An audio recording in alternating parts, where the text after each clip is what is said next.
दोस्तों, दिल्ली के एक पॉश इलाके में खड़ा वह आलीशान बंगला बाहर से जितना चमकदार था, अंदर उतना ही ठंडा और अहंकार से भरा हुआ था। उसी बंगले का इकलौता वारिस था आर्यन वर्मा, 26 साल का पढ़ा लिखा, समझदार और करोड़ों की संपत्ति का मालिक। लेकिन दिल के किसी कोने में एक डर दबा हुआ था कि क्या उसे उसके लिए चाहेंगे या सिर्फ उसकी दौलत के लिए। जबकि उसकी मां ने बताया कि एक साधारण परिवार की लड़की सिया वर्मा से उसका रिश्ता तय किया जा रहा है, तो आर्यन के मन में शक और जिज्ञासा दोनों जाग उठे।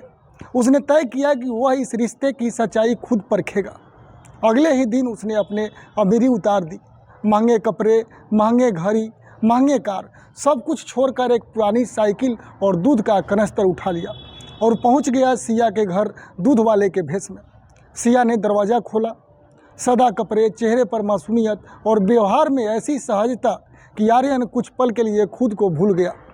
जब उसने देखा कि दूध वाले के हाथ में चोट है, तो बिना झिझक के दवाई लेकर आई और बोली, काम छोटा बड़ा नहीं होता, पर इंसान का दिल बड़ा होना चाहिए। आर्यन रोज़ जाने लगा, बातें बढ़ने लगी और एक दिन उसने जानबूझकर पूछा कि अगर उसका होने वाला पति गरीब निकले तो। सिया ने बिना सोचे कहा, गरीबी बुरी नहीं होती, बुरा होता है चरित्र। आर्यन का दिल पहली बार सच में हिला। लेकिन उसी बीच आर्यन के पिता ने शादी से पहले एक शर्त रख दी कि शादी के बाद सिया अपने माता पिता से दूर रखेगी, क्योंकि उसका स्टेटस अलग है। यह बात जब सिया तक पहुंची तो उसने साफ इनकार कर दिया। उसने कहा कि जिस घर में माँ बाप की इज्जत ना हो, वहाँ जाना मेरे लिए पाप है। दोस्तों, ये बात सुनकर रिश्ता टूट गया और आर्यन के पैरों से तले ज़मीन खिसक गई।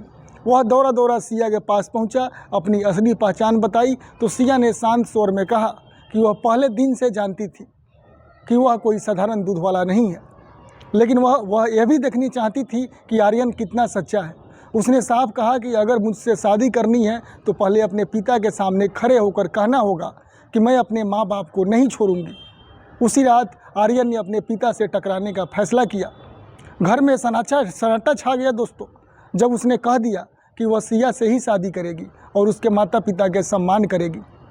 पिता ने गुस्से में अल्टीमेटम दिया, या तो घर या दौलत या उस लड़की को चुन ले।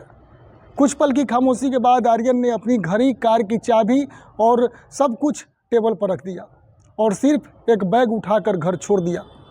वह सच में उसी मोहल्ले किराए में कमरे में रहने लगा और दूध का काम करने लगा। इस बार भेष नहीं, हकीकत थी। हाथों में छाले पड़े, लेकिन चेहरे पर सुकून था। इसी बीच खबर आई कि वर्मा ग्रुप का भारी नुकसान हुआ है। पार्टनर ने धोखा दिया और उसके पिता बीमार पड़ गए। एक अनजान कॉल आया जिसने उसे पुराने फैक्ट्री में बुलाया। वहाँ उसे पता चला कि बिजनेस पार्टनर ने बदले में कंपनी डुबोई, लेकिन साथ ही यह भी खुलासा हुआ कि उसके पिता अंदर ही अंदर अपने फैसले पर पछता रहे थे और बेटे की परीक्षा ले रहे थे कि वह दौलत का गुलाम है या सिद्धांतों का मालिक। फैक्ट्री में साजिश करने वाले लोग भी पहुंच गए। हालात बिगड़ने लगे, लेकिन सिया ने खतरा भांपकर पुलिस बुला ली और सारे सच सामने आ गया। अगले दिन अस्पताल में पिता और बेटे की आंखों में पहली बार अहंकार नहीं, आंसू थे। पिता ने स्वीकार किया कि उनसे गलती हुई है और सिया की बेटी की तरह अपनाने का वादा किया। लेकिन दोस्तों, कहानी यहीं ख़त्म नहीं हुई। सिया ने आखिरी परीक्षा रखी। अगर सच में बदल चुके हो तो कंपनी के मुनाफे का हिस्सा अनाथ बच्चों की पढ़ाई के लिए ट्रस्ट में दो, बिना दिखावे के। आर्यन ने उसी वक्त हामी भर दी और पिता ने भी गर्व से उसका साथ दिया। कुछ ही महीनों में कंपनी संभल गई, नया निवेश मिला और वर्मा ग्रुप सिर्फ मुनाफे से नहीं बल्कि समाज सेवा से पहचाने जाने लगे। सादा समारोह में मंदिर के प्रांगण में आर्यन और सिया की शादी हुई, जहाँ कोई दिखावा नहीं था, सिर्फ सम्मान और भरोसा था। बाद में पिता ने बताया कि जिस दिन आर्यन घर छोड़कर गया था, उसी दिन उन्होंने संपत्ति का बड़ा हिस्सा उसके नाम कर दिया था, क्योंकि वह देखना चाहते थे कि उनका बेटा सच में कौन सा रास्ता चुनता है। सालों बाद जब आर्यन और सिया हर महीने उसी अनाथालय में बच्चे के बीच बैठते, तो एक बच्चा मासूमियत से पूछता, अंकल, आप पहले दूध वाले थे ना? और आर्यन मुस्कुराकर कहता कि हाँ बेटा, वही मेरी असली कमाई थी। और शायद यही इस कहानी का सच है। दोस्तों, दौलत से घर बनता है, लेकिन इंसानियत से परिवार। तो दोस्तों, ये कहानी आप लोगों को कैसी लगी कहाँ कहाँ से आप लोग हमारी कहानी को सुनते हैं, देखते हैं, कृपया आप लोग कमेंट बॉक्स में मुझे बताइएगा।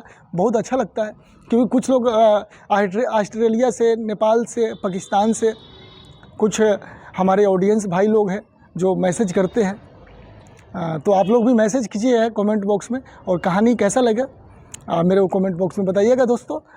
बड़ी उम्मीद होती है कि मैं आप लोग के समक्ष कहानी प्रसारण करता हूं, तो आप लोग सुनते होंगे। सुनिएगा दोस्तों, शेयर भी कीजिएगा, लाइक भी कीजिएगा, कमेंट भी कीजिएगा। मिलेंगे दोस्तों एक और नई सच्ची कहानियाँ के साथ। जब तक के लिए दोस्तों नमस्ते, प्रणाम।